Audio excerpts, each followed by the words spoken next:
समीकरण को कैसे हल करें। सबसे पहले हम इसको सॉल्व करेंगे।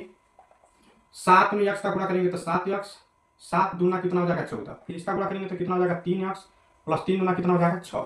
अब देखिए ये 7x है, इधर 3x है, माइनस 14 है, ए प्लस है, तब x वालों को हम एक पास कर लेंगे। 7x ए प्लस 3x इधर आएगा तो क्या कर देगा माइनस 3x, 6 है, माइनस 14 उधर जाएगा तो क्या कर देगा प्लस 14। 7x में से 3 हटाएंगे तो कितना x बचेगा 4x, 14 6 कितना हो जाएगा आपका 20। जब x का मान निकालेंगे तो 20 बटा कितना हो जाएगा 4। ठीक है, अब x का मान 4 बचे 20, ये आपका क्या हो जाएगा आंसर। फिर उसी तरह से इसको भी हम सॉल्व करेंगे। जब सॉल्व करेंगे तो इसका गुणा इसमें करेंगे तो कितना हो जाएगा 3x, 3 तरीके 9, इसका गुणा करेंगे तो 2 दूनी 4 हो जाएगा, 2 में x का 2x हो गया, 2 दूना कितना हो जाएगा 4। फिर उसी तरह से इसको देखिए, ये 3x है ना तो 3x आप लिख लेंगे, ये प्लस 2x इधर भेजेंगे तो क्या कर देगा माइनस 2x, 4 ये माइनस 9 उधर भेजेंगे तो क्या कर देगा प्लस 9, 3x में से 2 घटाएंगे तो कितना x बचेगा 1x, 9 4 कितना हो जाएगा आपका 13, 13 क्या हो जाएगा। अब यहाँ पे क्या है